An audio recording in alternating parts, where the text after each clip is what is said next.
Good morning. My name is Christine Falstick, and I'm the canon to the ordinary in the Diocese of Texas.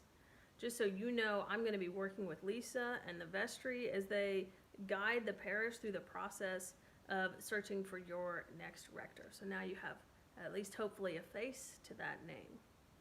And Lisa asked me to preach this morning, and as I read that reading from Matthew, it really raises the question of what the kingdom of heaven is like.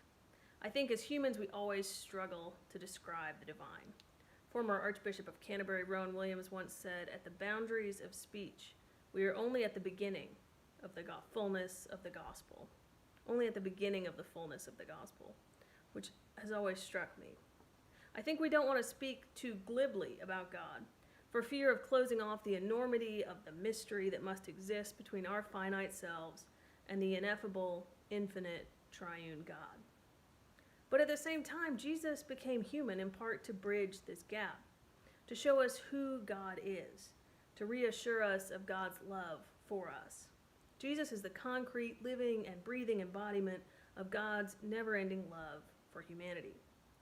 And here Jesus tries to teach the disciples, tries to help them and help us understand all of this. Today we get a rapid-fire series of parables. The kingdom of heaven is like a mustard seed, like yeast, like treasure hidden in a field, or like a merchant in search of fine pearls. The kingdom of heaven is like a net full of fish.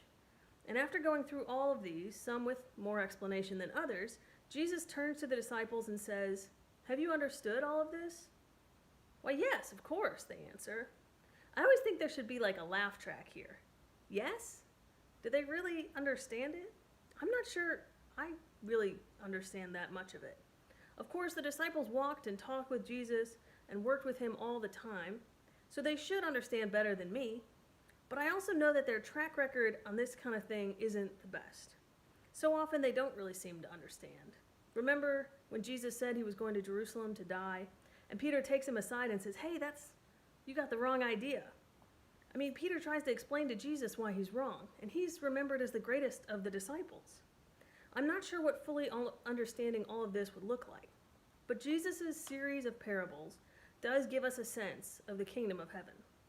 We know it is valuable and desirable, that it's worth giving up all that you have for. We also know that it's here, or at least nearby, that people seem to search for it and can potentially find it. We know it's expansive, not expensive, but expansive, that it defies the laws of physics, that the kingdom is like yeast or a mustard seed because it spreads and grows beyond all imagination. And we know that the kingdom of heaven is not pure. It is not without the presence of the weeds or the bad fish, of trials and tribulations. We know that experiencing hardship on earth does not mean we've somehow missed the kingdom. This text calls to mind a poem I recently read, written by a Welsh priest named R.S. Thomas. The poem is called The Bright Field. Thomas writes, "I have seen the sun break through to illuminate a small field for a while, and gone my way and forgotten it. But that was the pearl of great price, the one field that had treasure in it. I realize now that I must give all that I have to possess it. Life is not hurrying on to a receding future, nor hankering after an imagined past. It is the turning aside like Moses to the miracle of the lit bush, to a brightness that seemed as transitory as your youth once, but is the eternity that awaits you. Life is not hurrying on to a receding future, nor hankering after an imagined past. It is the turning aside like Moses." I wonder if these are particularly important words for us right now, when time feels so different than it did before. Whether our days are more full and exhausting than ever, or whether we find our lives a little emptier, without the companionship of church and gatherings, or perhaps both are true at the same time. Still, the time ahead seems to stretch out before us. We don't know what the future holds, so it's hard to make plans for 3 months from now or 6 months from now.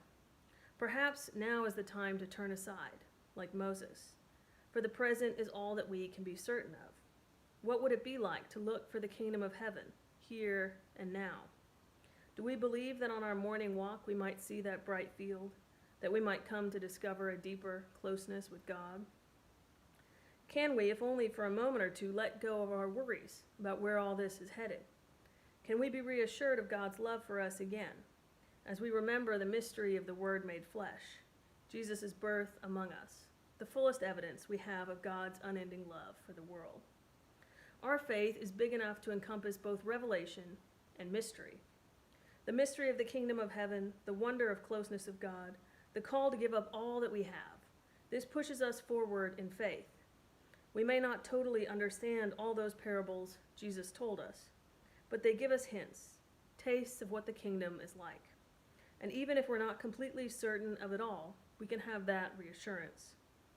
There was a 1960s thinker who said the medium is the message. Just think of how we are receiving this message this morning. God became man. Jesus was born and gathered his disciples. He taught them, and they were so convinced of the importance of his teaching that they committed it to memory. Likely they then later told others who transcribed it and passed those words on down through the centuries to us, hearing them this morning as part of our worship service. If the medium is the message, then perhaps we can take heart that God will ensure, despite all obstacles, that his words of hope reach his people. The message is that God cares for us and gives us these hints, these foretastes of the kingdom, to encourage us along the way. And in uncertain times like these, I am more grateful than ever for Jesus' words. Thanks be to God. Amen.